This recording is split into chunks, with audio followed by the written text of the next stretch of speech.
right.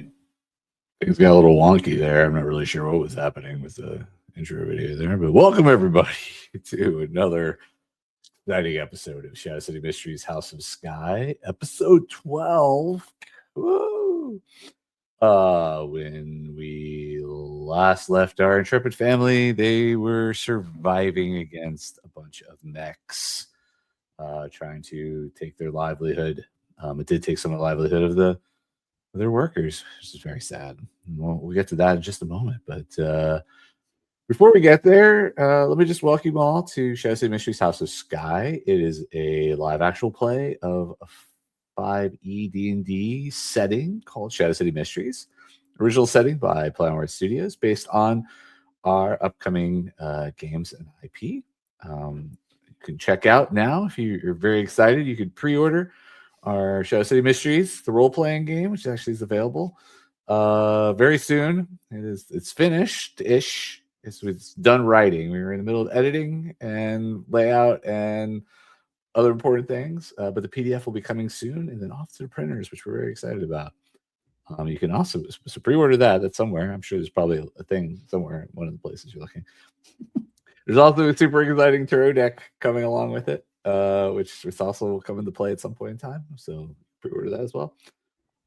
If you fancy the video game, we have a visual novel that's right now you can play the demo of, called Shadow City Mysteries, Case Files, Rise of the Rat King, one of our important NPCs in this world. You can play that now, the demo now. Yeah, there's some quality of life stuff coming soon. It'll be part of the Steam Fest in February. So fun stuff. But I'm only saying all this because I always forget to do any of our promotional stuff. So I figure I'll take a moment now while I'm also slightly delaying for one of our other players to join us in a little while. So and then on top of that, thank you, Fuel. Well, I'm glad you're excited to see, and honestly, thanks to all the folks that have been following and adding us to wherever you're watching this or all this other stuff. We really appreciate your support. If you and for free, you can support us on Patreon and you can get some behind the scenes stuff that's available there. So check us out on Patreon as well for Play On Words Studios. We're Play On Words Studios everywhere. And anything else, there's like a myriad. Maybe we do too much. Maybe that's my biggest problem and why I don't sleep. But let's get into it with the folks that are joining us today. So it's not a circle today; it is a square. And how does one actually start a square? I'm not even sure. But we'll start in the upper. I hope these people are in the same spot I think they're in. So upper left-hand corner, which is Winston. Winston, introduce yourself. Hi, I'm Winston. I will be playing Peryn Kestai, and he is trying to keep hope and his colleagues alive. Excellent. And then Mandy. Hi, I'm Mandy. I'm playing Raven, an infiltrator from the East End. I used to spy on soldiers for a living, but relax, I'm off the clock. Lovely. Love that. And Ariel. Hi, I'm Ariel Kasten. I'm playing Reggie Wrenne, an infiltrator with the Brass Consortium, and currently taking a mech-induced beauty nap. Oh, that's right. Yeah, that's true. Thanks for writing on that one. I actually forgot what that was. All right. And last but not least, for this moment, Matt. Hi, everyone. I'm Matt Walsh. I am playing Ignatus Ibison. He is a savant. You may have questions about him. He is just full of regret. Oh, all right. Wait, full of regret. I don't know where that goes. All right. So where we left off was you were all in a battlefield, which was the front yard of your home. There were some workers. There were some mechanical creatures about, and they were trying to drill you or saw you in half or swarm you. There were a lot of options on the table there for how that could have played out, and it did play out. You all handled yourselves well, even while your heavy was oversleeping, presumably upstairs and while all this is going on. But thankfully, your hired heavy within the household was able to make it out and come take care of some last minute cleanup for you all. So Now you stand amongst the rubble and mechanical scraps. What would and a scrapped Reggie, it seems, who is stabilized but does need some healing. I believe at this point one of the household members comes out. I think Mr. Edmire is taken to the point of needing to keep some kind of like healing kits within the within the home. So we'll go ahead and say you've been applied some kind of healing piece. So go ahead and roll one. I think 1d8 is a good. Okay. 1d8. 7. 7. There you go. So add some 7 hit points to yourself there. Oh yay! Oh yay! I like that, especially at second, soon to be third level. See what direction people are going with that. All right. I do believe Ignatus was in the middle of made a roll. I had a bad roll for Clockwork's tools. You did, but Raven, on the other hand, had a good roll for investigation. That was where was that? So what were you looking for in particular, Raven? Were you researching for anything, or what were you looking at when you were doing that investigation? Just so I can kind of guide your. It's been a week. You think I remember? Okay, so the boxes. There's some boxes that are intact. There are a bunch of boxes that have been blown up that where these things most likely, assumably, with a roll of 20, investigate, assumingly came from. There's a lot of blood all over the place, but it's not red because it's a monochromatic world, so it's just blotches of. I think what I was probably trying to look for is any clue of origin of these things, not just like literally where they came from. Not, I mean more outside the world where they came from, or okay. So looking at the boxes that blew up, you find that the origin of these boxes is the same origin as the equipment, which all seem to have come from different all the boxes come from Iron Union warehouses, right? So that's where they were storing their equipment and such. These particular boxes do seem to have originated from the same warehouse, at least. So you have at least that. They didn't come from multiple ones. So, but there's no outside of that. There's no like it didn't come from like outside the country or outside the city or anything like that. Like it looks like they were at least originated from a warehouse within the city itself.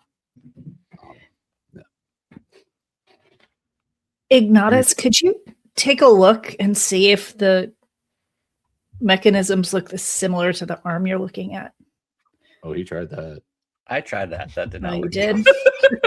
I'm sorry. No. He tried. No, he tried. Taking a nap. How rude of me. You were passed out. You were surviving as best you could. So you rolled it.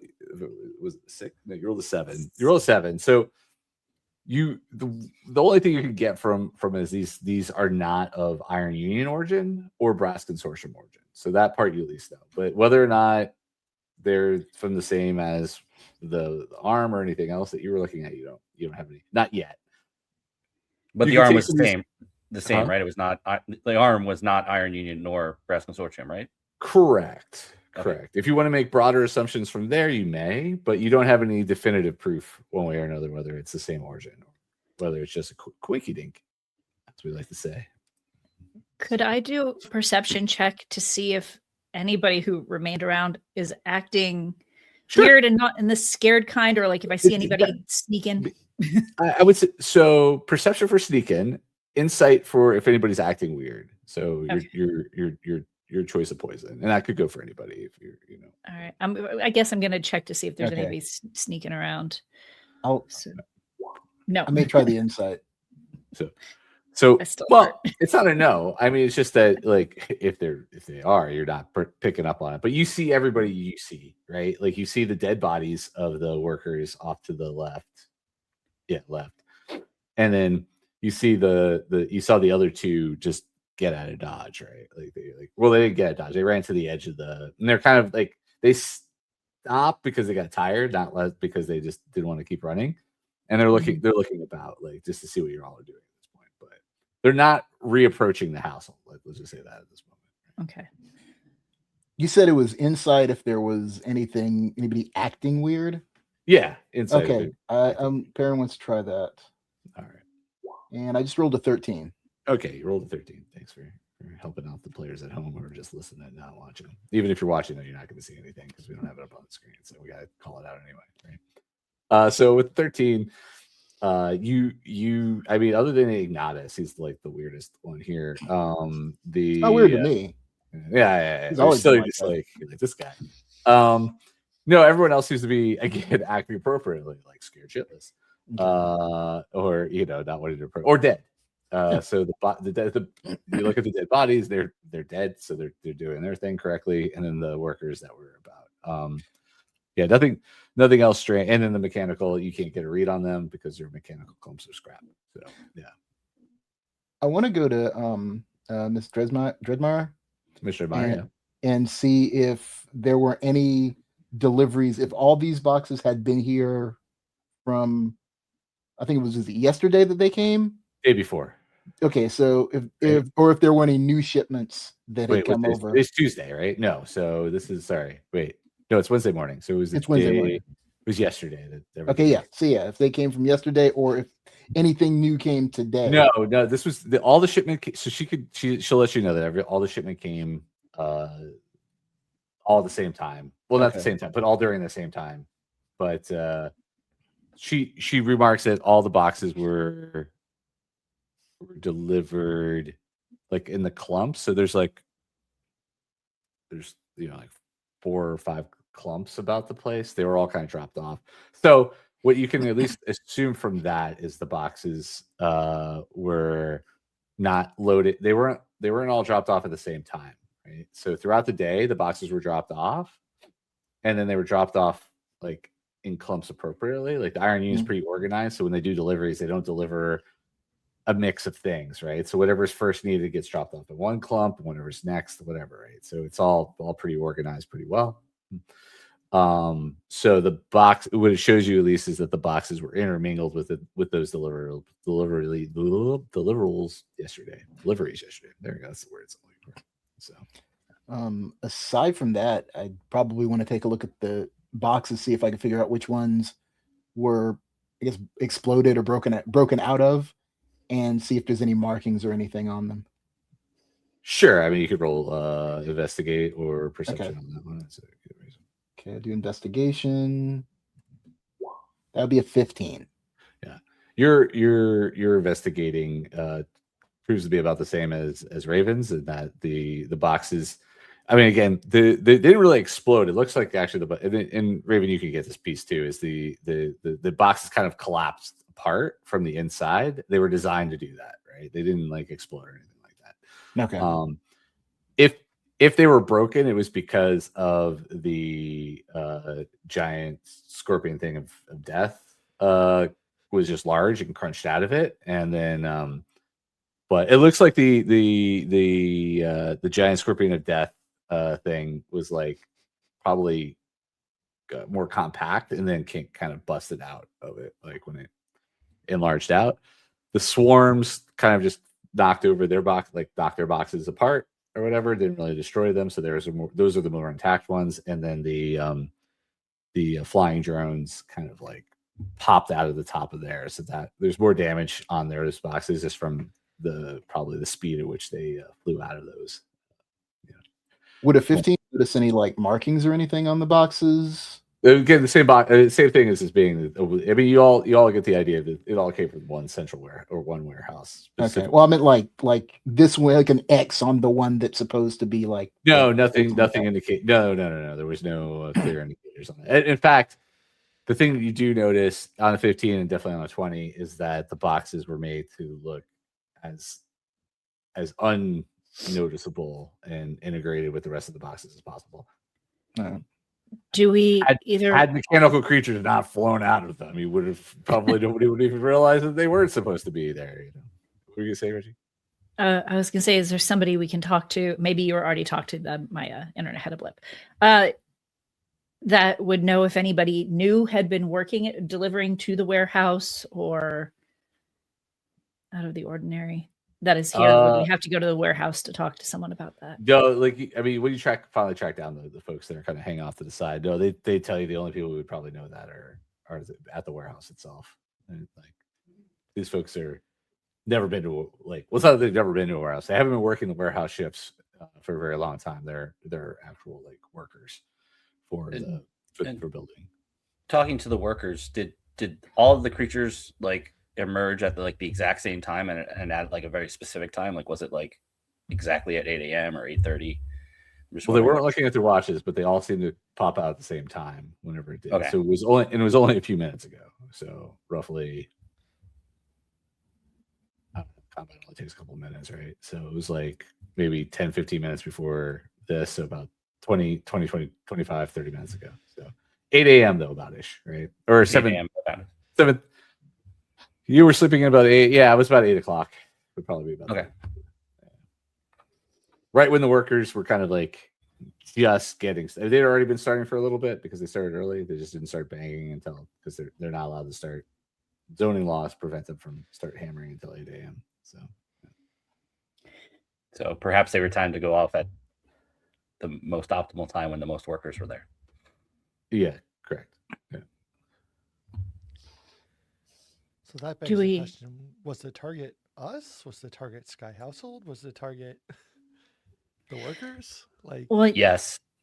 Eston keeps telling us we don't talk to him enough. We just make assumptions. Maybe we should go talk to him and see if he knows anything about this. I mean, he'll likely blame the curse, but is there any worry that there's any other boxes out there right now that's a good point. Might collapse? So let's check the rest of the boxes, I guess. It's a good idea. We should probably Hans is out there, right? So we should probably Hans is out there. He's looking around a bit. Yeah. I mean, we can Ignatus will say to Hans, do we want the workers to open up all the existing boxes just to make sure there's nothing else? We could. You're invested. I'm gonna give Mandy your for Ravens 20. I said that you didn't notice any other boxes that. Now you know what those boxes look like, even though there wasn't any clear indication on the outside of whether or not that would have given it away. Now you've seen them, you can pretty much do a pretty quick cursory check of the remaining boxes and see that they're mostly supplies and so forth. You don't have any worries that there's any more like Trojan mechanical. Understood. Yeah. I just wanted to check. No. I don't blame you. I just also would prevent you from spending valuable. Right. Time are you sure not out of the giant scorpion of death come a million baby scorpions of death? Don't do it. Don't do it. Now that you've said that. You're just asking for it. You barely got it last time. That's why I took that second shot after we killed it, just to make sure it was really dead. I got a whole 7 hit points. I'm ready for round 2. Of course, she took a nap, so she's ready for round 2. But the rest of us, it was not a short rest. It was no, it was not. All right. So now we can. Yeah, you could definitely go find Eston. He's kind of at this point. He's like made it out to the front porch. He's just like, see, there was a disturbance. It's the workers aren't working. What seems to be? He looks over. He's like, probably some of them are chopped in half. Yeah, probably notify the union about this. Yeah, do you know anybody who makes these sort of mechanical bugs? Mechanical bugs? No, not off the top of my head. It's not something in my normal purview of business. So hold on, let me think. No. Like even outside of this country, I've not really seen the usage of mechanical bugs. Quite inventive, actually. He walks over and he pushes it with his cane and sorts the pieces. He's like, "Yeah, this is not my area of expertise at all, but I would say not usually what comes along with union work." So, and the scorpion doesn't ring any bell of any significance in your history or enemies? No, but I mean, scorpions are quite dangerous. I mean, So this looked quite huge and menacing. Quite very impressive work here. I don't know if impressive would really be the word. There were a number of deaths. He looks over. He's like, "No, I can see them. Like they're quite impressive. The carnage here is quite bad, huh? And you all took care of this. Good job. Good job. Excellent work. Thanks. We might need some hazard pay. Just saying. Of course, of course. All right. Well, thanks for your insight, I guess. Well, I mean, what was it? The only question was, do I know anything about mechanical bugs? And I said, Well, no, like it was more, do you know anybody who's capable of building something like this and directing it to you? well, there are multiple engineers within the city. Now, whether or not they would direct it towards me, not that I'm aware of. No.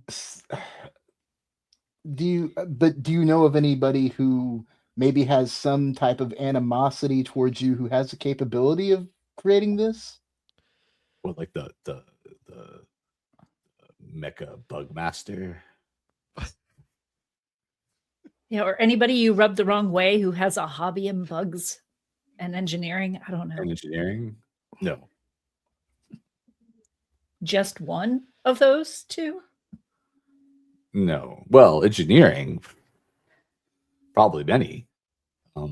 Bugs, not so much. I don't know any. I don't even know what is the study of bugs, whatever that would be. Entomology? Entomology? Yeah. There you go. See, I don't even know the words, let alone know if people would.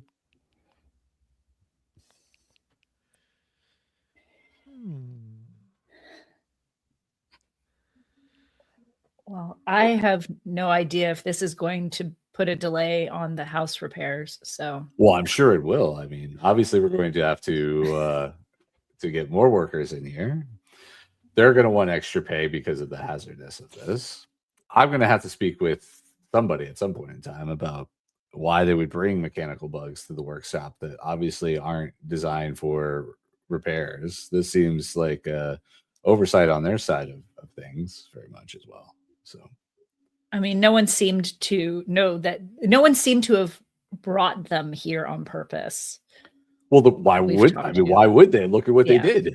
Like this is not efficient building materials at all. I've seen many automatons brought into workplaces to lift, carry, saw, build, whatever. But these don't look like your typical off the factory floor models at all. These are very specialized in their creation. I mean, maybe Siskin thought he was doing us a favor by bringing in some new robots and so forth to work on the house. Do you want us to go talk with him and set up a meeting between you and he to discuss the dead workers, I guess? Well, we should definitely inform him of the dead workers, and then we'll see where he goes from there. I don't know if we need to set up a meeting about this matter whatsoever. But we should probably, once we've informed the union, they'll take care of the disposal of the people. Well, the remains of the people. Thank you for rephrasing that.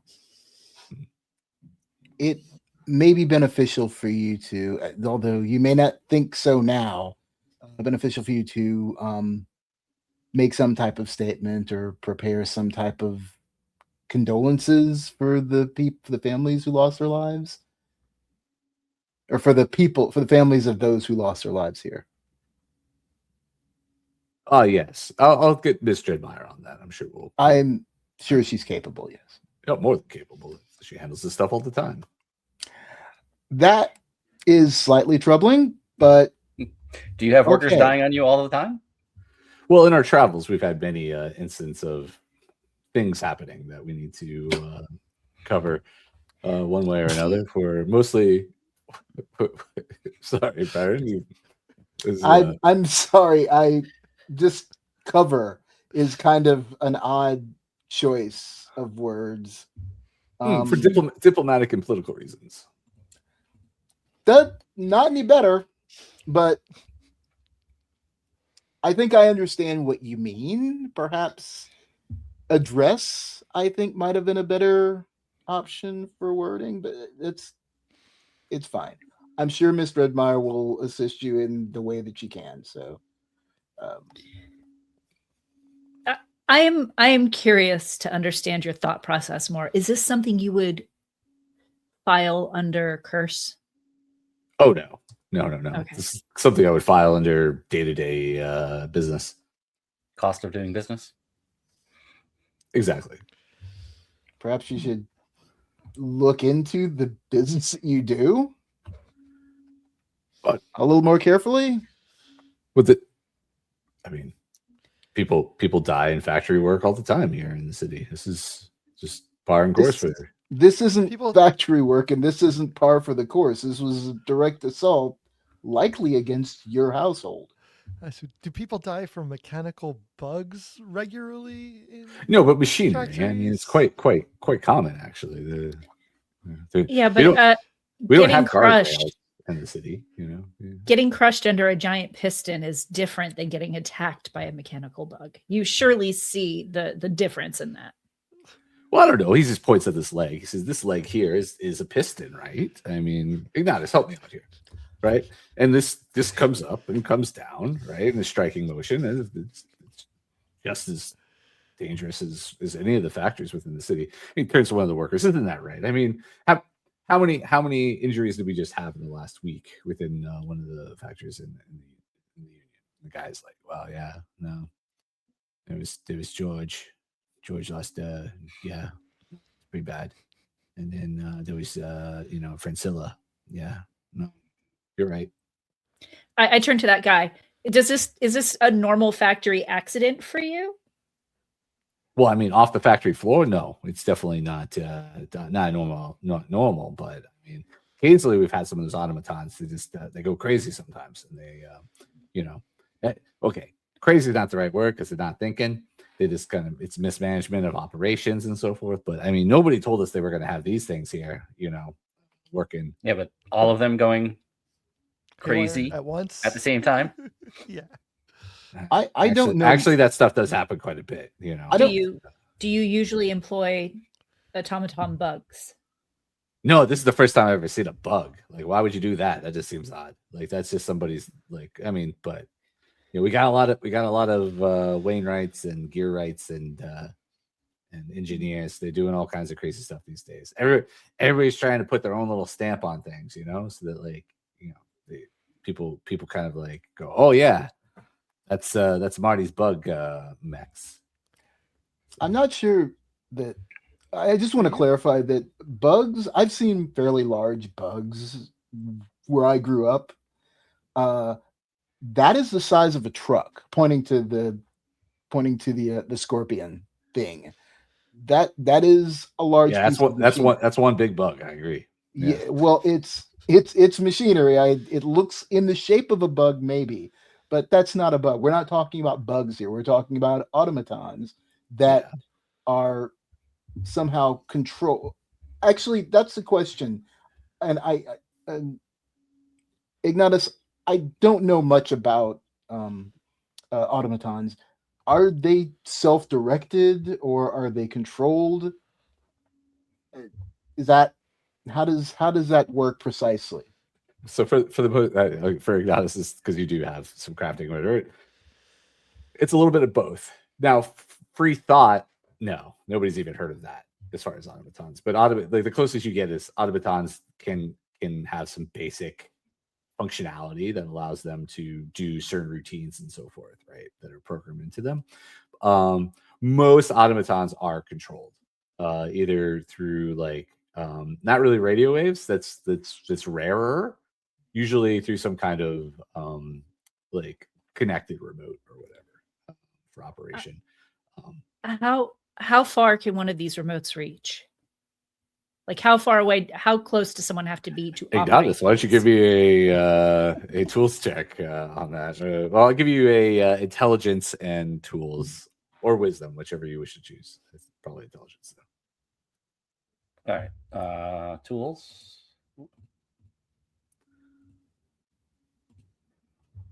It's another 7 with my tools.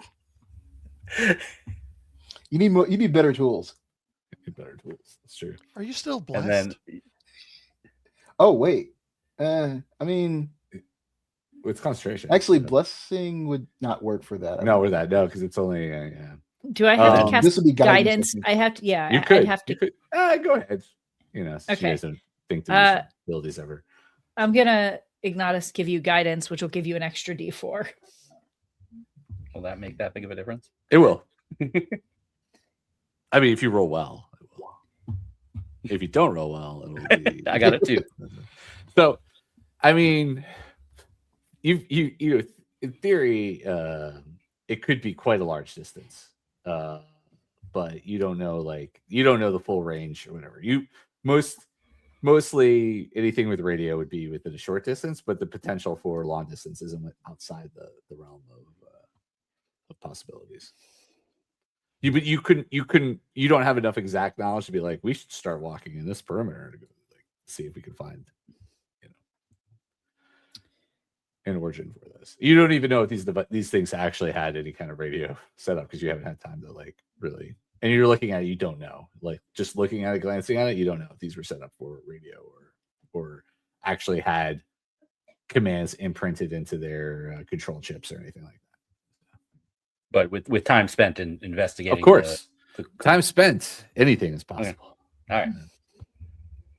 Time spent in better roles, anything is possible. Well, I can spend the time. I can't guarantee the better roles. That's right. Well, there is a theory that said certain amount of time you would gain enough information out of something. It's just Peryn wants to use his mystic sense to see if he gets any type of magic, a tingling, a magic tingling. Any tinglings in the magic regions.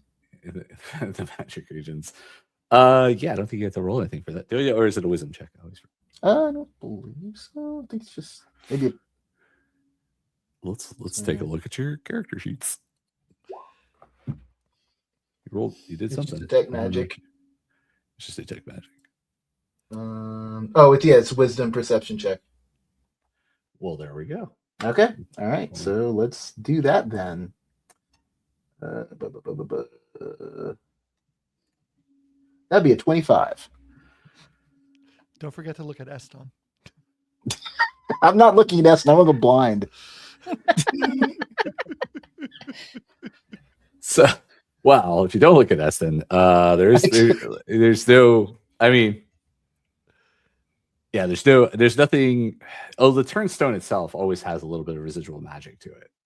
That's just kind of the inherent nature of Turnstone. Mm-hmm. Looking around, you kind of have to look around. Kind of. Yeah, he'll concentrate on he'll look at the large scorpion machine first, and just kind of glance around to see if he picks up anything else. So the things you pick up, so there's no extra magic or anything you can notice in the machines, right? There's a large amount of Turnstone being used. There's no specific. Having seen now Brass Consortium and you see the Iron Union members, their mechanical bits and clockworkness gives off certain tonal colors to them, right? From the Turnstone itself. These are just regular Turnstone, so it's a little bit of gold to it. It doesn't have the brass color to it. It doesn't have the iron bluish sheen, right? Looking at Hans, just because Hans is nearby, he is actually almost null as far as that goes. His work, because you're now seeing all of them kind of you see Reggie, you see the Iron Workers, you see this, you see Hans. Hans almost gives off a nulling effect from your magic sense on that for the pieces that he has on him. Eston gives off a little bit of a bluish hue, but that seems to be fading at the moment. But otherwise, and Torvid doesn't give off anything. He's just a bird. Just a very, very old bird. Old bird. Yeah. That's actually to be said. The Eston's cane actually kind of has a residual that's kind of faded away now at this point. So Okay. Yeah. Is that also blue, or is that more of like the mechanical color? No, it's a blue. It's Okay. a blue. It's actually a darker blue. Oh, okay. Yeah. Is there any value in harvesting this turnstone? Yes, there is actually. Oh, all this is going into my workshop. Yeah. Oh, it is. Hans is like, it is. And the Iron Unions are like, it is. Like, everybody's like, and then Eston goes, for storage, it might be a good idea. Hans, does this strike you as a normal kind of accident? Oh no, not at all. Okay. Thank you. No, this is You're not crazy. Something is afoot here. It's a deliberate attack. Now, on who?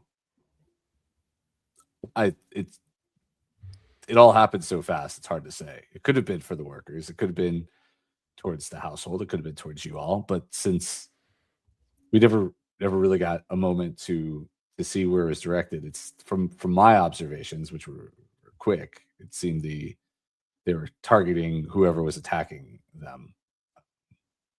But it seems initially they attacked the first beings that it ran into. Now, what they would have done after those beings were gone, we don't know. Perhaps someone with mechanical skills or whatever could delve a little bit deeper into what their order cycle was within their ships. But for now, that is unknown. Really appreciate it.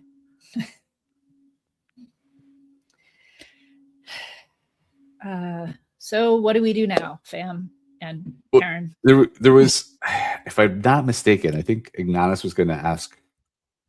Oh, sorry. Another question that he had mentioned at the end of last time about something. I mean, look back. Now you're testing my memory. The thing with the stuff. Ask him about the thing with the stuff. The stuff. There was acid note features. No, that's somebody else. Not you. You said you were wanted to ask about one more thing, and I'm now gonna just go back here because I don't want you to lose out on that moment. Oh, I remember. He asked if that perfect question that will actually get Eston to answer one of our major questions. Definitely don't think that was it. And he worded it perfectly. Oh my. Or maybe it was maybe it was so far back, maybe it was before it was supposed to be before the last session as opposed to this one. Probably actually. It might have been the end of the last session before this. Yeah, you had a really good question, and I was just like, "Oh, there it was." No, wait, no. I mean, to be fair, you did get attacked by like a swarm and mechanical things. So I'm gonna go back to because it was a question about not being able to read Eston's notes, and you wanted to roll an Arcana check. Oh, that's right. Yeah, okay. Yeah. So I'll let you give you an Arcana check on that one because I think it was a good question and it would have come up in the moment. So 15. There you go. You are aware that there are, you believe, magics that allow for one to write in a script that is unreadable to others. However, you do not know of anything that would last for very long. Like most of the things that you know of that are for shorter periods of time. The way Eston was talking was that he has volumes of files that are unreadable that he keeps on the regular.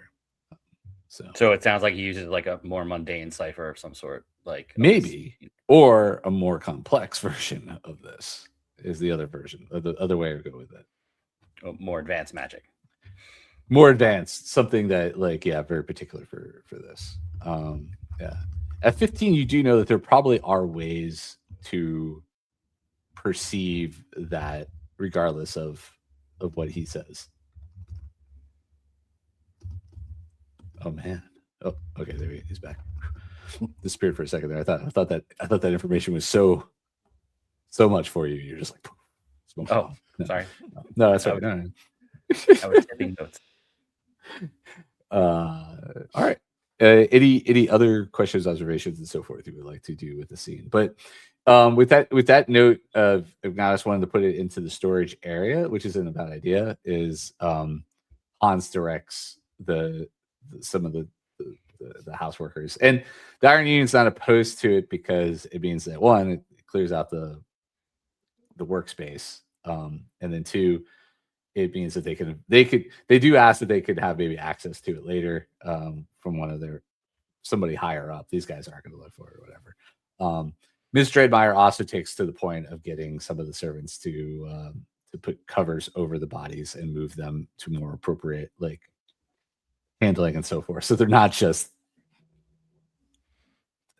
we don't have to half call the body police or anything before we do that. Nobody does. No. Actually, nobody even suggests that. Actually, the only suggestions to the ironworkers is that they get on the phone or on the radio to Central, and they contact them and say, "Don't worry, we have some people coming out to take care of this." And then, nobody even suggests calling the police. Actually, at this point, so. When the bodies are taken to where they're going to, I guess, be. For now, they take them down to there's a cooling area in the basement. Okay. Where they, Peryn will go down and say a few words okay. to their salvation of their souls. No. Fief makes a comment that's very kind of you, and joins you in the silent. So Ignatus will mention to Miss Dreadmire that we should make sure whatever supplies we were expecting in those boxes is properly delivered, so we're not shorted. Mr. Dreadmire goes very, very well noted, Ignatus, and I'm already going through the inventory now to see what has been mistakenly. She's more concerned of the money laundering aspect of this that could be involved, of false goods and so forth being shipped, and making sure that the pricing is appropriately allocated. But and starts making diligent notes and on her pad as per usual. Well, I guess we should look into this. I don't know.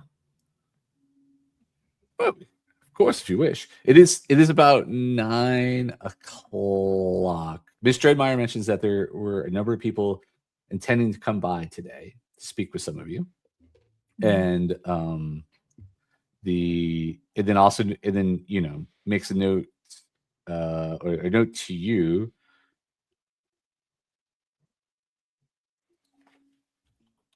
that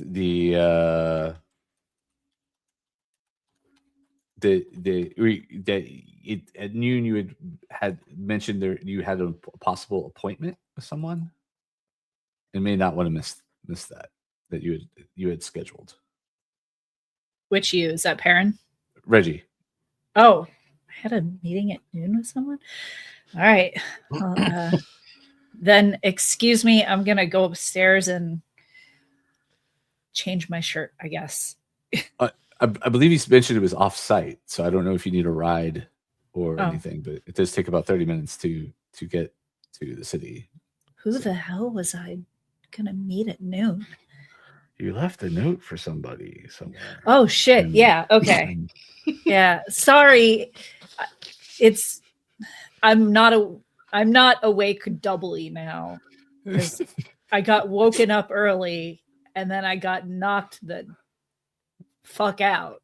What? So, it happens. So, well, I have time. It happens. Yes. Yeah, I'm gonna go tidy up. All right. She goes upstairs. Hans goes about getting things. He gets the truck ready.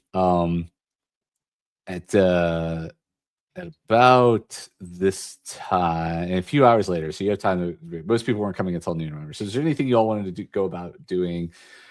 Ask more questions, research, whatever. But before you could mention that to me now or in a little bit. At about noon, vehicles start arriving at the household. There is a very fancy car, coupe, with a rat like metallic rat hood ornament that pulls up, that kind of rumbles as it comes into the yard, and anybody who would, and then like two people get out of the car. The driver gets out, and anybody who would like to make a history roll with advantage may do so. And then there is they open the door for a smaller With advantage? With advantage, yeah. 19 with advantage. Okay. Anybody else? Well, I'm probably on my way to the meet. You would still spot. You would have spot them though. And Okay. so 18 with advantage. What was this roll? History with advantage. History with advantage, yeah. Okay. Mine was 12. 12. Okay, that's so good. 3 and 7. Oh, that's good. Reggie just goes, it's one of those. It's a like, rat. It's a famous driver. That's like, maybe that's about like racer, but you don't know their name or anything like that. You go, you don't like, I don't care about that stuff so much. Yeah. And then the rest of you over 10 do recognize that it's not just any racer. That's Clutch Starling, the famous racer, who's like was one of the top like sports race car drivers in the city, and has national fame even, and has been an international fame even, has gone around and raced in many a famous city and whatever. Those over with the roll over 15 are aware that their career kind of came to an end under suspicious circumstances and so forth. And you do know that over 15, you're aware that they've been in the city for a while now and work for the Court of Rats. And to what extent you're not really sure. That person's very recognizable in like celebrity status, like as far as things go in the city. They're wearing, like driving gloves, and like they've got a very proper it's a very Court of Rats like chauffeur kind of style of things. And the vehicle very particularly is the Rat King's personal like coupe that he's driven around in, but it is not the Rat King getting out of the car. It is a younger woman who is tattooed up and looks very much like a member of the Court of Rats. Very, very displaced from the rest of the surroundings here, and she is just looking around, like eyes open, like what? Like they got dropped off at like an episode of Cribs, and they're all about. For those very young that are listening, Cribs used to be a television show that was on MTV that no longer exists, I don't think. So anyway, I just realized just how outdated myself with that reference. So looking around, going crazy, just checking out all the details of everything. They thank the driver, and it is the Ratmobile. It is true, but no, this car is impeccable. There's so many commenting about the Ratmobile, and that has a squeaky wheel, and it would seem that, but this vehicle is in tip-top shape. It runs as if it has 1,000 rats within it. So a lot of rat power, not horsepower, in this city. And so just looking around and kind of at this point, Miss Tredmeyer kind of like floats towards the young woman to speak with them. And then there's another vehicle pulls up. It contains a very finely dressed individual in full military attire. But anybody, all of you who've served in the military, you note that they look like they are of a pretty low rank, so private. but they get dropped off by a private car. And then there is another private car that gets lots of people loading up for talk with y'all. No carpool. There's carpool. They should have carpooled, but they didn't. They didn't think of that because they all seem to be coming from different areas.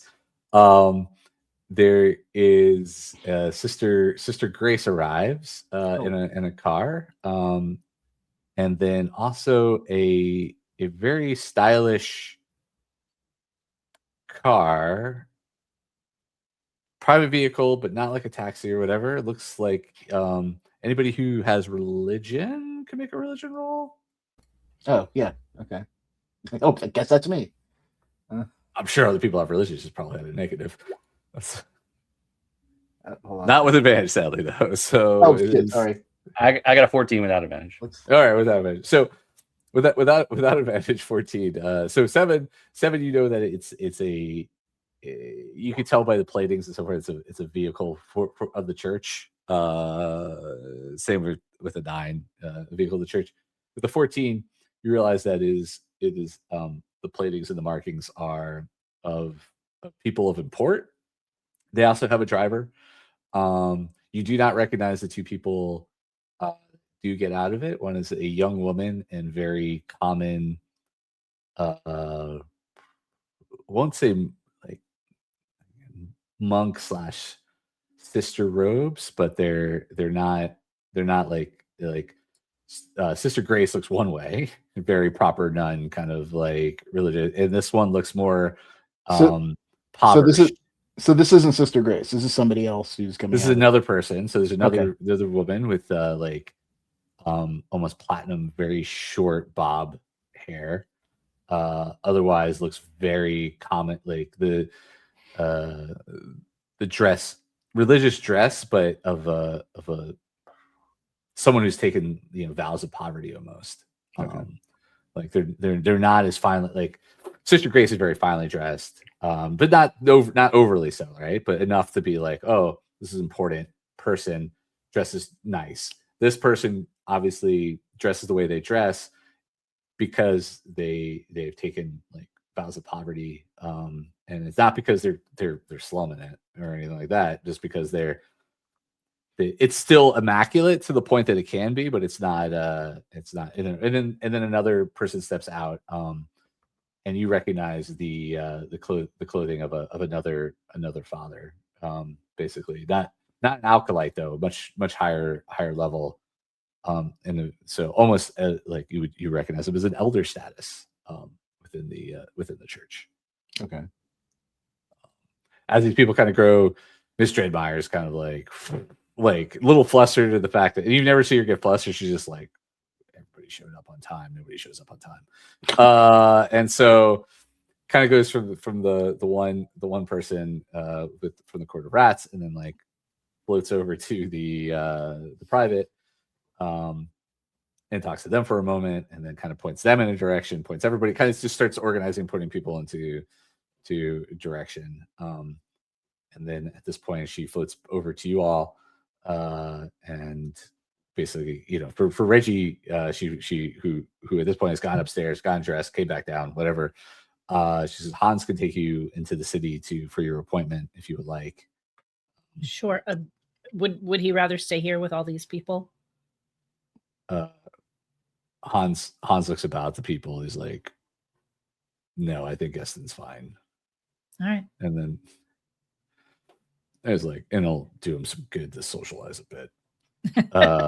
And if you think so, he needs to be peopled a bit more. And then it certainly seems that way. And so he gets into the truck. Not before walking over to the Ratmobile and giving it a fine look over and just kind of nodding to the driver and just kind of admiring the machinery that is the Ratmobile. And in all of it is definitely a fine piece of machinery. Very, very embellished with extra turnstone embellishments and so forth. For being a vehicle of the Court of Rats, it is amazing that it has, and where it usually dwells, it's amazing that it has all of its hubcaps and all of its other things attached to it. But again, this is very well known for being the Rat King's vehicle, so most people know better than to mess with such a thing. Hans, are you sure you don't want to stay and just enjoy the view? No. Okay. It's not my business. Okay. And so Hans gets in the vehicle with you. You all can have a conversation on the way there. I just will prep up a few more people as we. Sure. Eston comes out and he's like, "What is all this commotion? Oh, people. Soiree is not ready yet." And Mr. Edmeyer mentions, he's like, "Remember, we're conducting business before we need to get everything in line. You need to meet with people.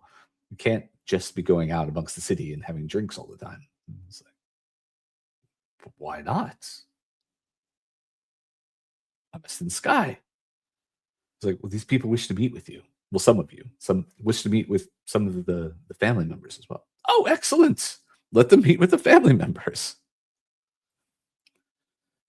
And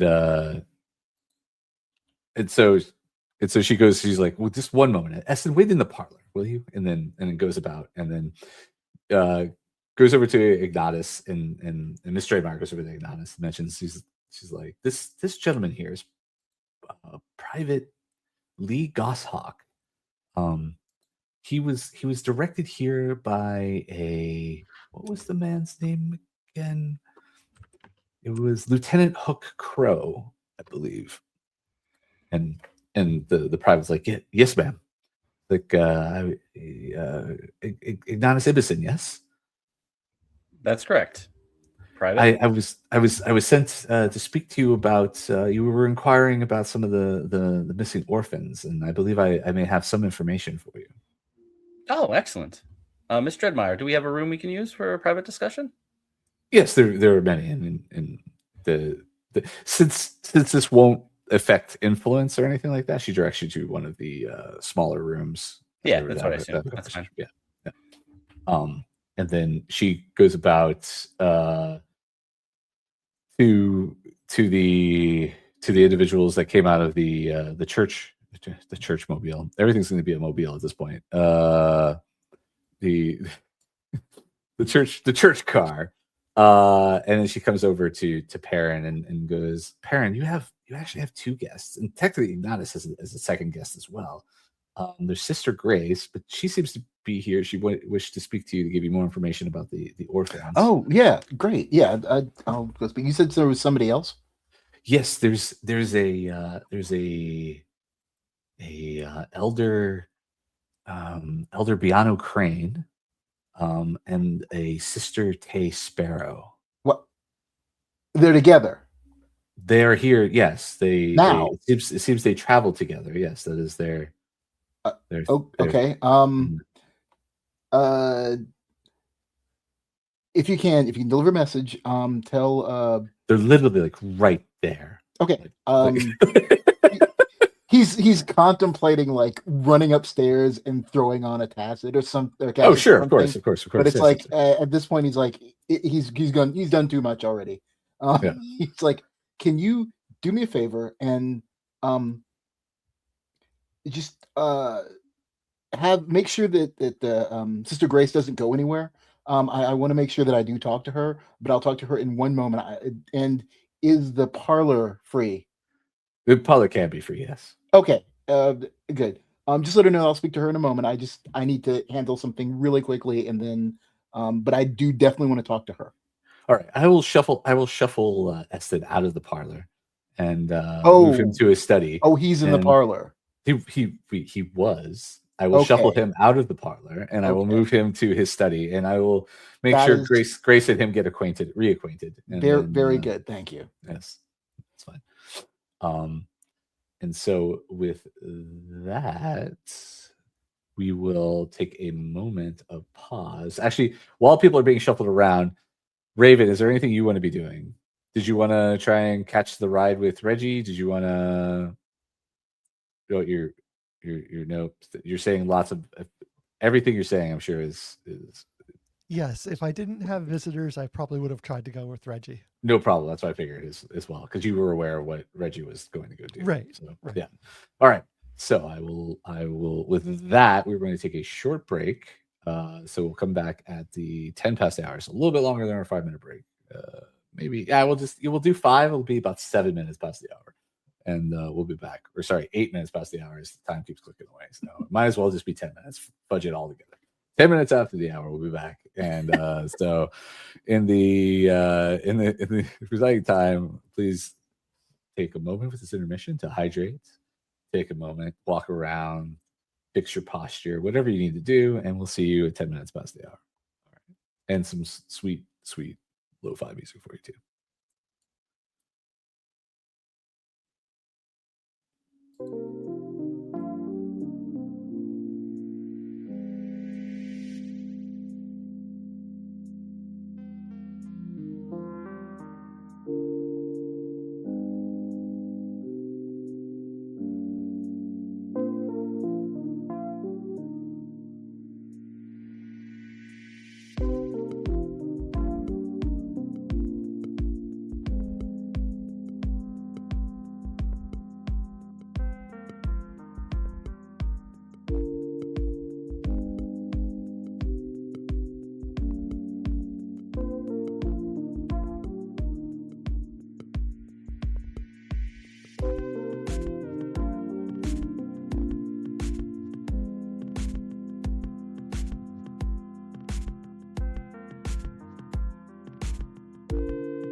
It's pseudo go time. All right. Welcome back, everybody. I hope you all are freshened up and ready for some more non-stop Shaz City Mysteries House of Skye action. We left our people were beating up with some people, but Reggie and Raven were taking a ride with the Hans back into the city for a potential meeting at the Brass Rose. Hans is driving. Do y'all say anything? Do y'all talk during the ride into the city, or is it just Oh yeah, no, for sure. So Hans, But wait, first of are all, we in the front seat? Yeah. There's nobody. Well, you could now. The option is the ride in the back, which is the window slat to the front open, and you can just talk to him through the back since you're so used to riding that way most of the time. No, I wanted to have a conversation with him specifically. So, well, I guess first, how are you doing? Well That enough. feels overthinked. Well enough. Okay. Can I ask you a personal question? Of course. I mean, you don't have to answer if you don't want to, but why do you work for Eston? Why do I work for Eston? Yeah. He saved my life. He also told us he ruined your reputation. Well, yes, that was part of it. That's how he was able to save my life. If he hadn't, I wouldn't be here. See, what happened? Can I ask? Again, if you don't, I don't want to make you uncomfortable. I don't want to be too nosy. Well, no, I was in a situation where there was a family of insurgents, and there was an explosive, and I protected the family from the explosive, and this would have basically, if I had survived, and I did, but only thanks to Eston, meant that I was protecting the enemy, and so in doing so, I was honorably discharged. Well, dishonorably discharged, but Let's see. And you were working for him at that time? no, Okay. I came into his service after that. Okay. He paid for the extensive reconstruction that you see now. Well, I'm sorry that happened to you. Well, not many others saw it that way, and so I went to service for Eston, and since then I've traveled with him all over the world and seen the good that he does. What good does he do? Because all I have seen so far is someone who is out of touch with reality. That is all you see, because that is all you wish to see.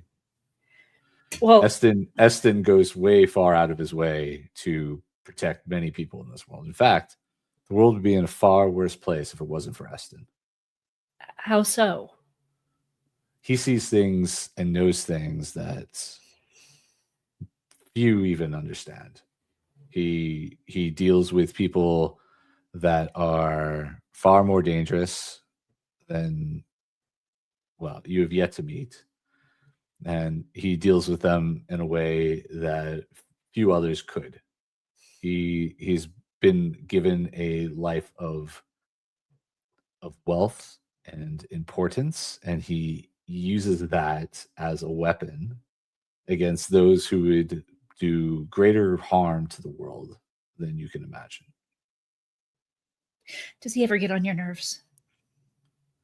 I said no. I've grown immune to his nonsense when he so chooses it. Eston can be a very serious man when he needs to be.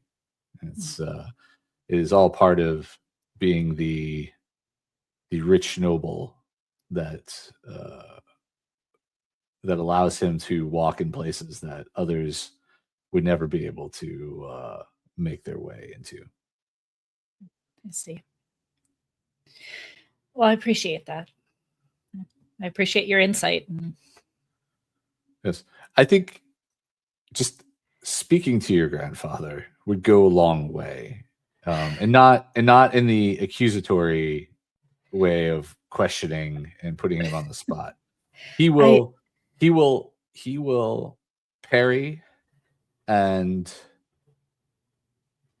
move out of the way of any of your attacks upon him, because that is what he is. He's a skilled diplomat and very skilled at dealing with people who try to get things from him that he does not wish. I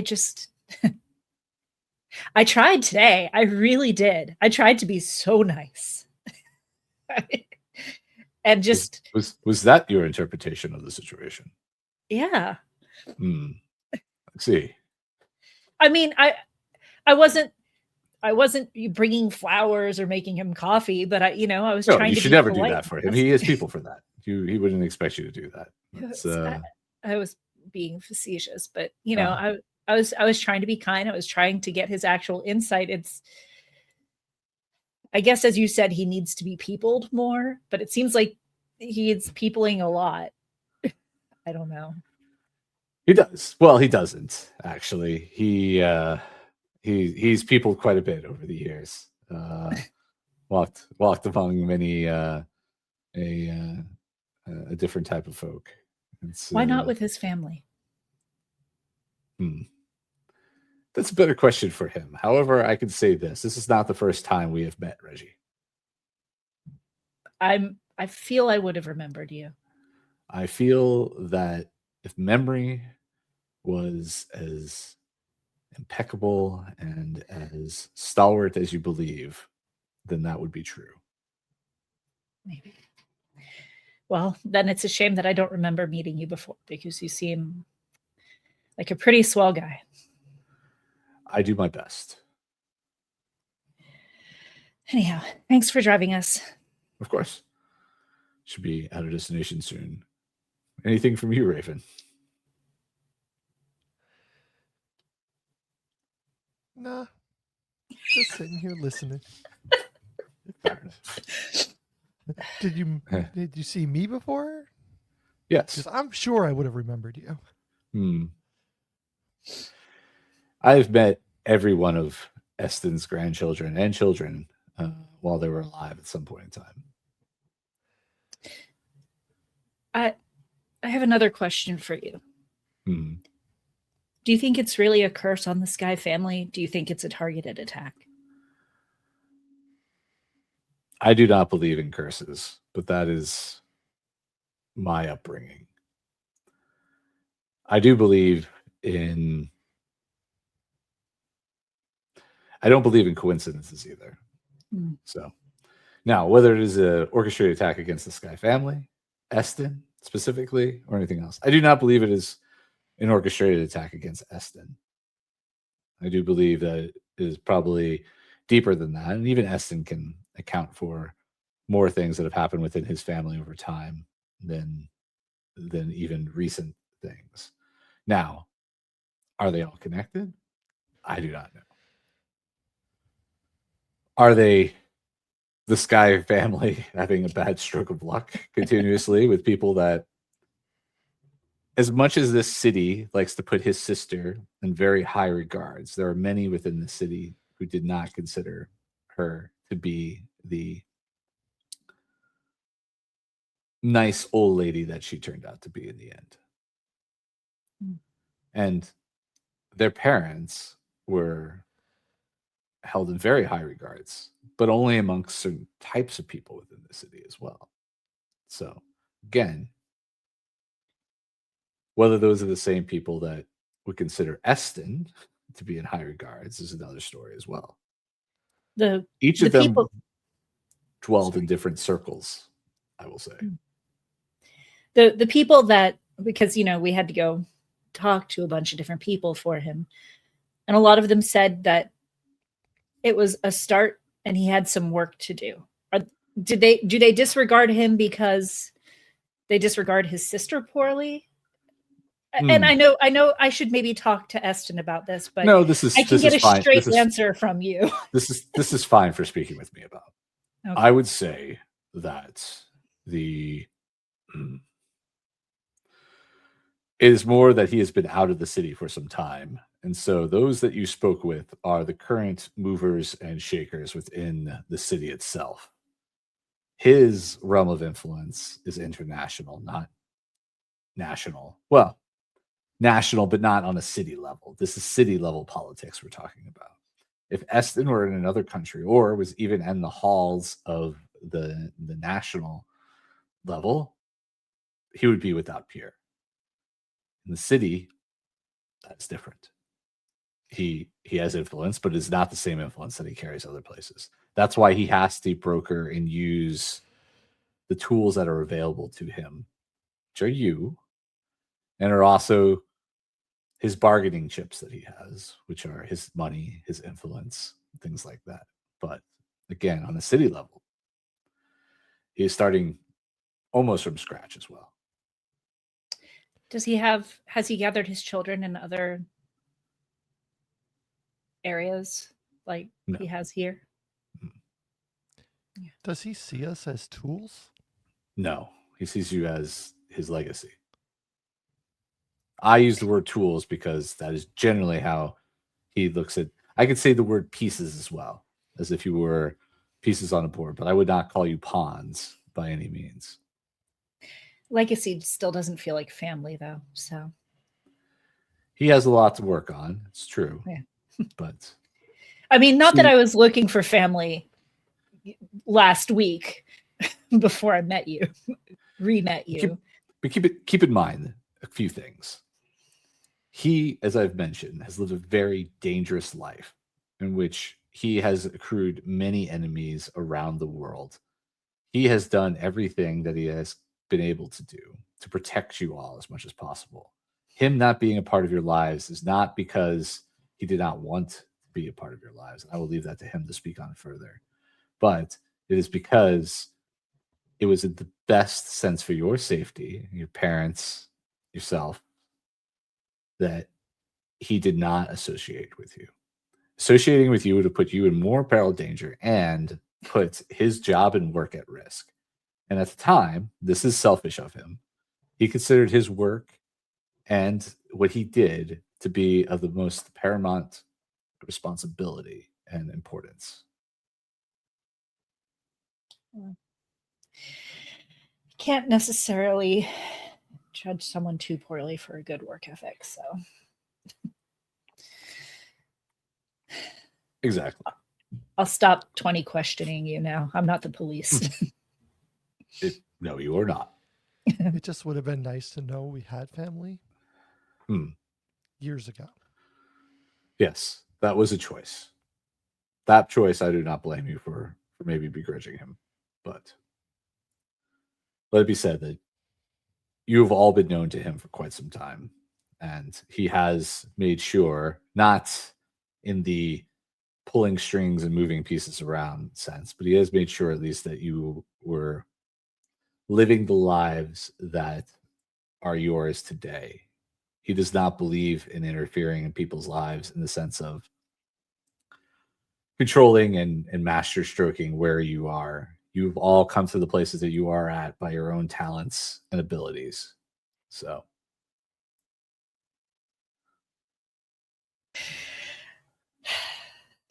I have too many thoughts to have any sort of response to that. Of course. Oh, look, we're here at the Brass Rose. Look at that. And with that, he leaves you at the door and zooms off. No, he says, "I'll be here while you have your meeting." All right. We go back. Go on.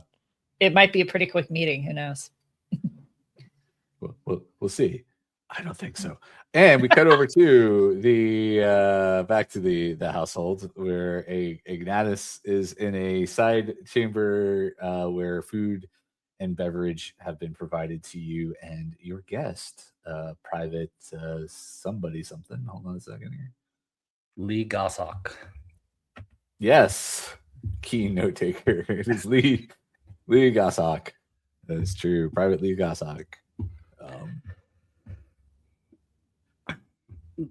Private Goshawk, feel free to have some food or drink if you wish. Oh, thank you very much, sir. I do appreciate the generosity. This is quite the household you were in. I was told to expect. I've never been out this part of town. That's a true. Sometimes during the holidays, my parents would drive through the neighborhood when it was all decorated. But it's been quite some time, and I've never. I mean, the house is so far away from the street itself. It's never been able to get a view of this household. It's quite impressive. Quite impressive. Yes, it's been in the family for a long time. So I heard that you have information for me on some of these missing orphans. I knew one. It was a good friend of mine, Kasten, and we used to run together on the streets. We not, and I say run together. I'm not a member of the court or anything like that. We were just friends, and we grew up together. And there's no judgment here. We're just I'm just trying to figure out what's happening on the streets there with these orphans. So, well, that's really, really, really kind of you. Most people don't really care about us too much, but we, I went into the military, and I've been in training, and we would write back and forth, and then about a week ago, I didn't hear anything in the usual messages. So I actually inquired if I could make a visit to the city, and it just so happened that when I did, that's when Lieutenant Hook reached out to me and asked if I'd be willing to speak with you. But I can't other than my friend's name. I mean, I don't think they were really involved in anything. This is the best I can tell you. They weren't really involved in anything. They'd gotten a new job, but that was down over by the docks. But aside from that, they nothing really changed in their life. And then, from my understanding, I went by the docks to check to look into it, and they've been doing really well, and everyone liked them down there, from what I was told. Just one day they just didn't show up for work. So, but I don't know where or when or how they were abducted. If they were abducted, or if they, I mean, it's a rough life on the street. So, but they weren't really living on the street. They were an orphan. So, like they were living in an orphanage. And who did you speak to down by the docks that knew your friend?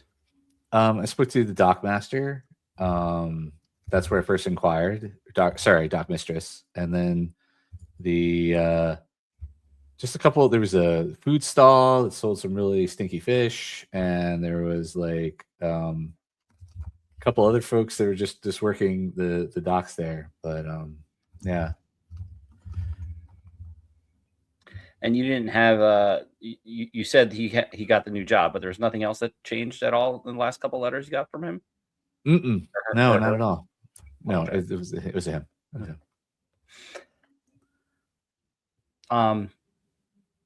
Would you mind sharing copies of those letters with me?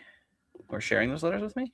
I don't think there was anything too personal in them, so I don't have them with me. I don't carry them around, but I could have them. I could get them to Lieutenant Crow, or send them to the house here. That would be fine.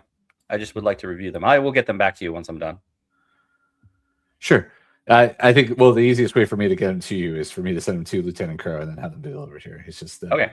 Yeah. That's fine. Yeah. I mean, I wish it could be more help, but Lieutenant Crow just said if I could speak with you and just let you know what I knew, which again doesn't sound like much, I know, but at least it's a person that right now everyone talks about the orphans as just orphans. They don't actually delve too deep into the into who the people are that are actually disappearing. So I really appreciate you looking into this. And what was your friend's full name? It was Kasten what? Crossing something. Crossing your mama. It's hold on, I'm prepared for this, sort of. I mean, I don't need it right now. If you want to just give it. Oh to yeah, me. no. I would be. I just got far enough.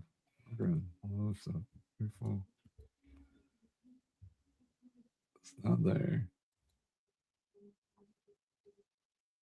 You got a first name, you lucky bastards. Never even had that for you. Let me see here.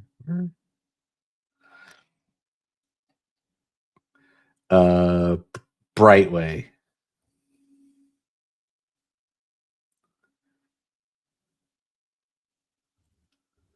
Okay. Yes, thank you for this information. I do appreciate it. Do you Is there though? any- Is there anything I can do for you?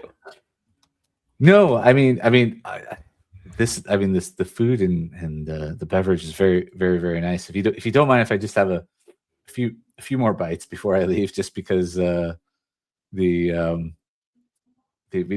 get quite as good food in the and as you may remember, in service. So. Oh, no rush. We you can take your time. Finish your. Slim drinking, shoving some sandwiches in his pockets. No, this he seems very, very, very good and cordial about it. He's like, "Thank you very much. I don't want you to take up much more of your time, though. So I will make sure to head out soon. But the very, very, very, very nice home you have here, and I will make sure to get those letters to Lieutenant Hook as soon as possible." Thank you. And yeah, have fun at the front lines. Front line? What? Wherever he's going, but yeah. He takes you and then leaves you to your stuff. Peryn, you're in the very nice salon, which is all decked out and gaudy. It seems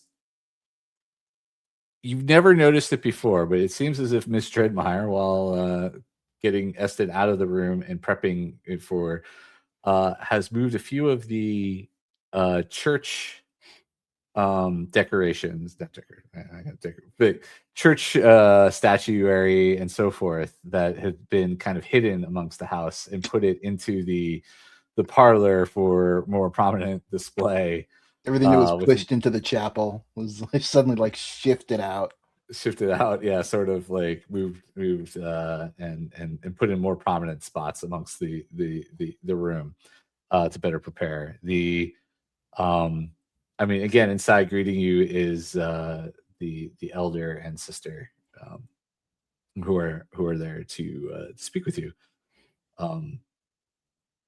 Elder Biano is the first to speak, and he's like, "Alkalite, I understand you wish to speak with us." Yes. Firstly, it is an honor to meet with you. I'm glad that both of you accepted my my invitation to speak. Prior to this, Peryn took a moment to meditate very briefly on as much as he could on the and basically took on his spectrum attunement. So he kind of has a slight, for anyone who can see these things, he's kind of got like a slight bluish sheen to him. Why don't you give me a perception wisdom check? Okay.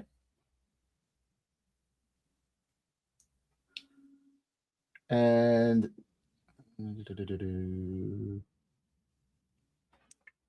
oh wait, perception. Here we go.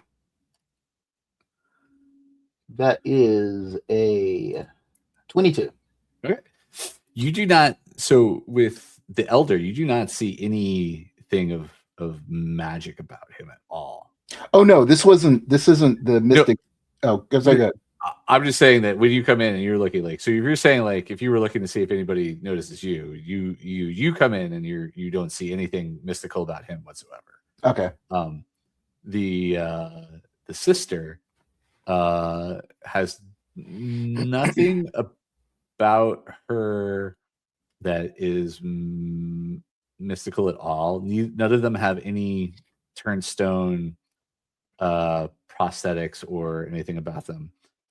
She does have something under her robe. You are able to notice that maybe some kind of like cudgel or baton or something of turnstone. Okay. Other than that, there's something about it. But they seem very non-mystical. Okay. For at least in appearance to you. Okay. So they're definitely not mystics though. That is that part you are pretty clear on. Okay. Now, but for me, it's more Peryn was taking on the spectral attunement. Mm-hmm. So he actually has like he's using the blue. The blue, yeah, which is the calmer. It gives him a benefit for charisma. Yeah. For any charisma checks. So he said, please, thank you for coming and agreeing to speak with me. You guys must be thirsty after your travel or something. Would you like a nice soothing tea or something? I can have somebody come in and bring that to you. That is not necessary. It is our lot in life to suffer. Okay. Yeah. Peryn kind of wants to look at them and see if he can maybe like an insight check to see if he can kind of gauge where they are emotionally. Sure, that'd be great. Give me a insight check for each of them. Okay. You can do a normal insight check on the elder. You can do a insight check at disadvantage against the sister. Okay, so I'll do the because those are wisdom checks, right? Perception. Yeah. So those are those are wisdom. Yeah. So I'll do the first roll is going to be the elder. The elder, yeah. Mm-hmm. So that is a 16 for the elder. Okay. I think, why did that say? That's weird. It says 16 to me. No. It's something else. You did herbalist kid too. The early roll. Yeah, it's like, why is that happening? But okay. Because you want to make them poisons. Clearly. Okay, so it's 16 for the elder. Mm-hmm. And do you want me to go ahead and roll for the sister as well? Yeah, go ahead. Okay, so then you said disadvantage. Disadvantage, yeah. All right.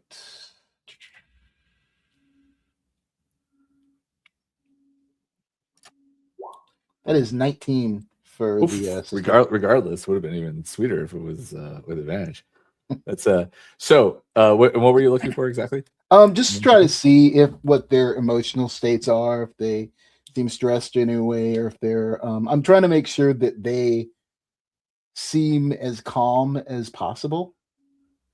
Sure. Or you might try to make them as comfortable as they can. The sister Sparrow is calm as could be. In fact, she's almost like despondent.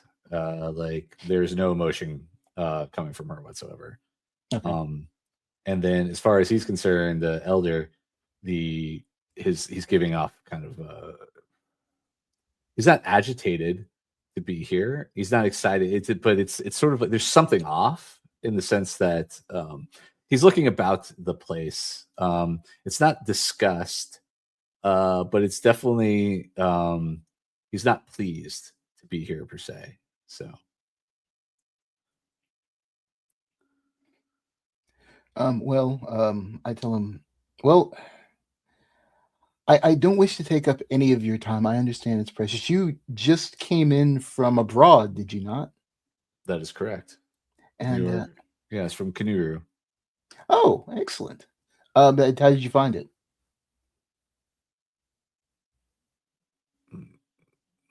In what sense? In a sense of the people, in a sense of how did you find that it was They were comfortable? compliant.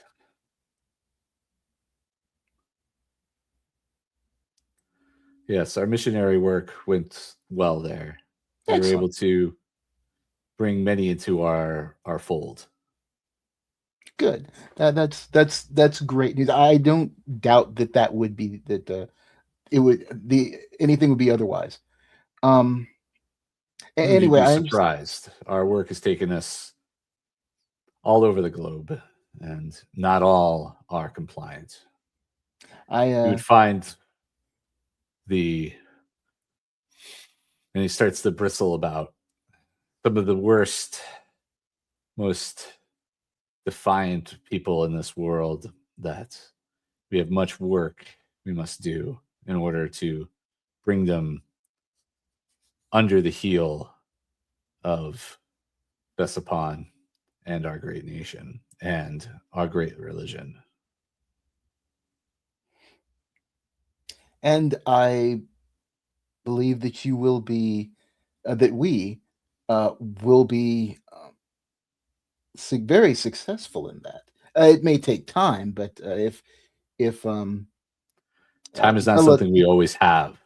No, clearly, but if Zella teaches us anything, she teaches us patience. Perhaps if you follow that line of thinking. Well, as I said, I just wanted you to welcome you to the city, and to welcome your companion as well to the city, and to see if there was anything that perhaps we could do of service, or anything that how Skye could be of service.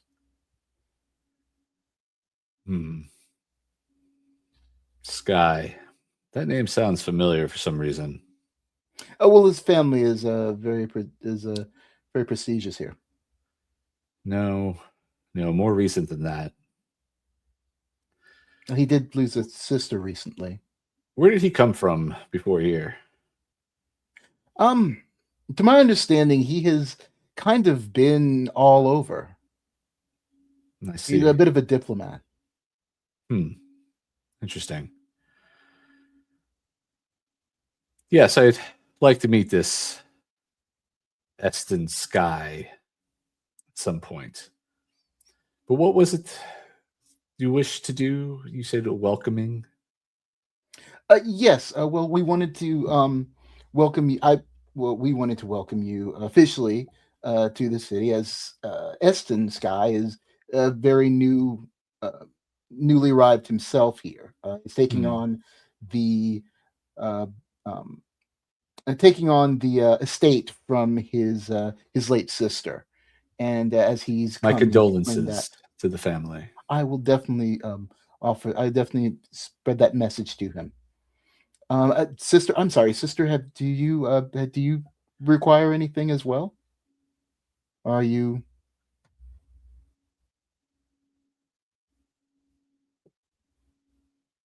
No.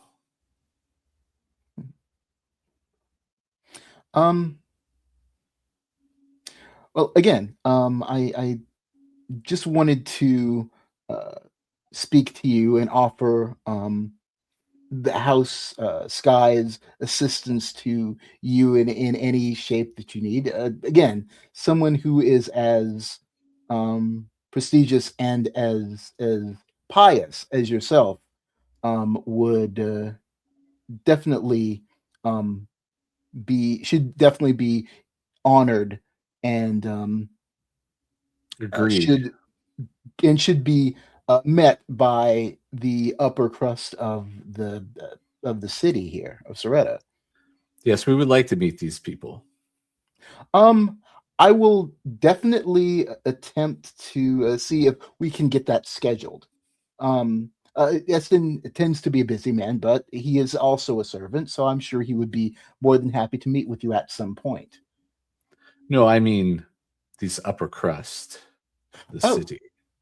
Well, I can only speak of for Skye estate currently. But I will see what we can do. I'll definitely make motions towards that. Even speaking to Skye and see if he knows anybody who may be able to speak to you, and introduce themselves to you as well, as obviously faithful members and servants of the divinities. Yes, I see you have many accoutrements about these place. So the family Skye are they devoted members of the church? Well, they are as devoted as many of the city are. But it's easy to say that many people have their doubts, but that's why we're here as servants. We're here to assist them and show them Zela's beacon. We can find out if there are any doubts and bring light to this household if needed. I understand that, and believe me, I am rest assured that I will ensure that if there is any type of misdoing or anything of that nature, but so far I've witnessed no corruption or anything of that nature. The people here are good and have good hearts, and if there's a bit of a stray away from the light, but again, I feel very strongly that Zelo can show them the way. And I will be more than happy to assist in guiding them. I'm going to roll several things. Sure. Right now. Sure. Go ahead. As I would like to count this as, first of all that stuff earlier, there's a fair bit of deception involved in that. Okay. Go ahead and I think. How does yours work? Is it with advantage or is it with just a bonus? Actually, if it's charisma basis with advantage. Yeah, there you go. So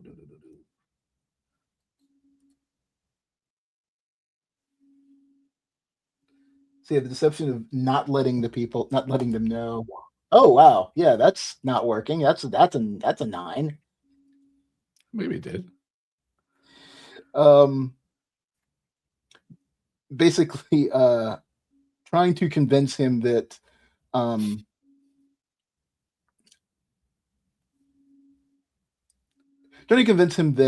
am that they are a little they're still they are pious members of the church would have been the deception. However, that didn't really work as well. So he does not give an indication one way or the other of whether or not that worked or not. It's okay.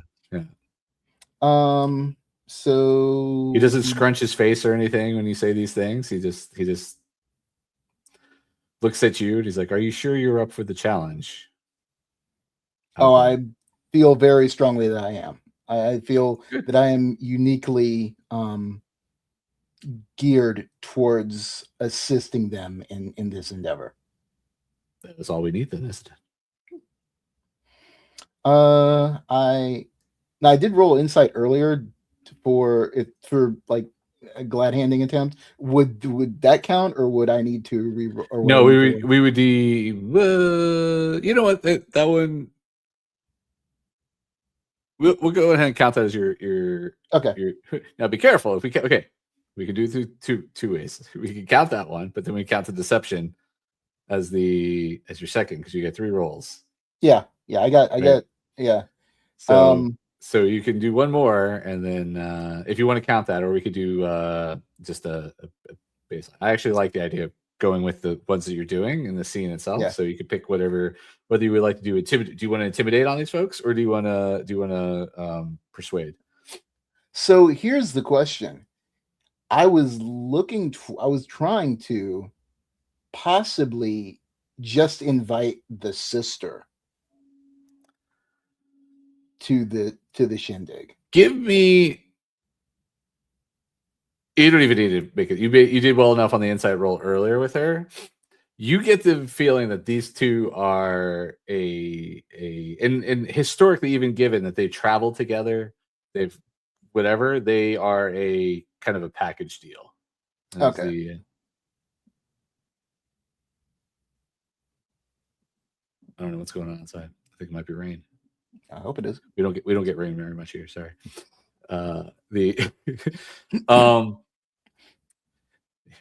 in the tropical desert island I live on. Anyway. Yeah, no, it seems like they're a package deal. It does not seem like you'll be able to convince one without getting. You won't be able to get one without the other. All right. Yeah. So you could try. You could try persuasion. You know what? Why don't you give me a persuasion and see if you could maybe, with the excellence of this, the way this conversation is going, see if you can clean one off of the other and get only one to appear potentially. Right? Just let me make sure that's. Or maybe you intimidate one to not come to the party. Your option there is you have both.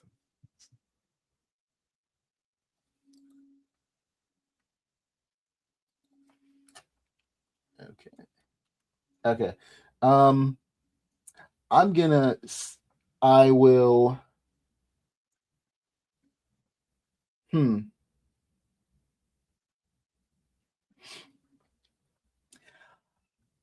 will look at the will address the elder first and say, I understand that the timing is probably very poor. There will be a bit of a get together as kind of an introduction to to the Skye household. But I do understand that with the excitement of your moving back and forth, will there be people of importance there? There may be a few, but excellent. To be I quite wish honest, to join this. Well, to be quite honest, I'm not sure of the guest list yet and who exactly has even agreed. a few minds that we can bend to the ways of Tal would be wonderful. Well, I think a lot of your work would have already been done by then, but no, you'd be surprised. It does take time, as you mentioned, and we have not yet met to meet all this. What did you say? Upper crust that is here within the city. It would be my absolute pleasure to what's the word? Hobnob and rub elbows with these common folk. Oh, sorry. Upper crust, as you say. I mean, as much traveling as you've done, are you sure that you really want to tire yourself with meeting a handful of the people that are here? Like I said, I don't have the full list. It is but a small sacrifice that I could make for the church and for these people. It would be doing them a service. So I thank you very much, Alkalite, for this invitation. It would be my honor, and obviously the sisters here's honor, to attend such a functionary. If there would be a way to perhaps, I do not wish to overstep our bounds. This is a moment for the return of the Skye household, you say, yes? Yes, we would not wish to overshadow it, but being in attendance would be, yes, quite worthy and nice. Well, I should ask, when you said you were out in the other places doing the missionary work, yes, you ran into a lot of individuals who you had poor dealings with, or not once we were done with them, no.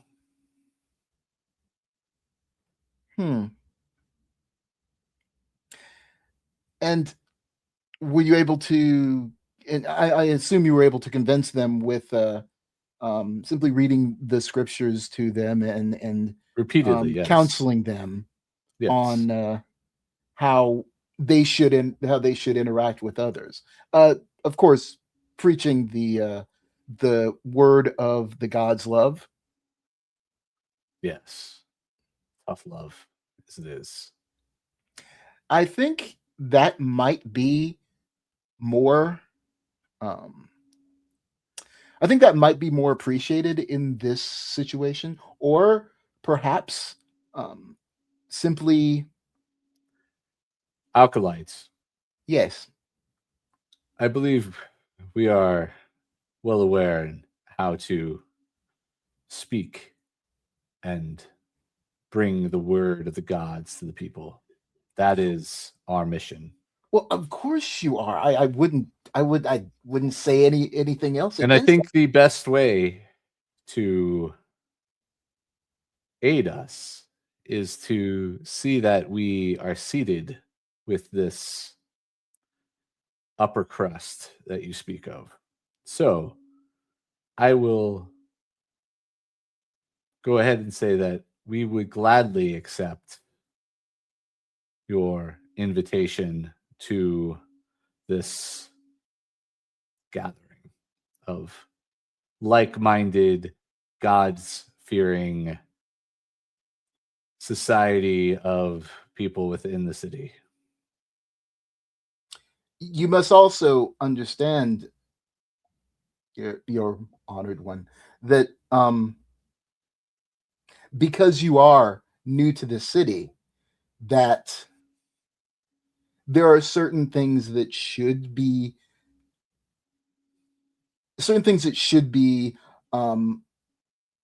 accepted, and things that should be allowed. And in this instance, I feel, not wishing to tell you your business, but I feel that lighter gloves should be used in this situation.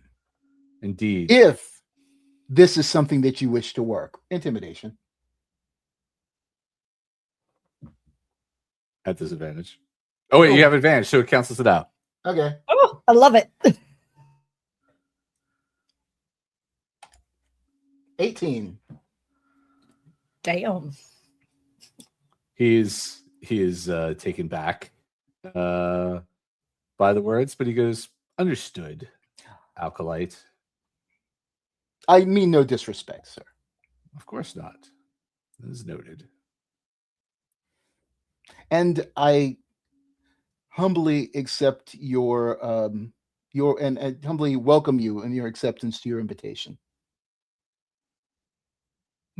We look forward to joining you. And we look forward to seeing you and the sister.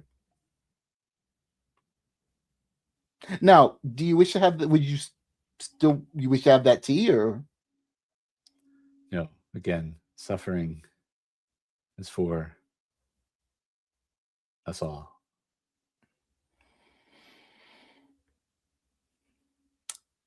Then may the gods. They were not intimidated to drink your tea, motherfucker.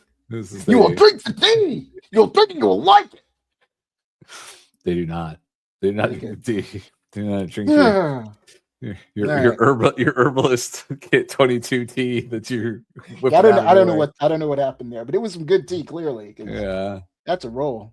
It is a roll. It's a wasted roll. I don't know. I don't know what happened there. All right, and on that the still emotionless is sister Tay, and the elder grimaces a little bit with recognition of what you were looking to do there, and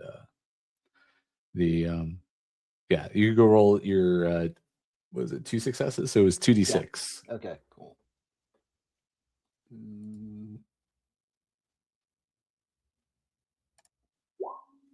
That would be a 5. 5. Okay. Noted. 5. Yes.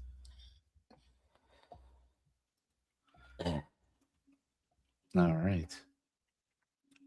And then we cut back over to the Brass Rose, where how do you all enter? Do you all just swat? I figured I would be going through the entertainers.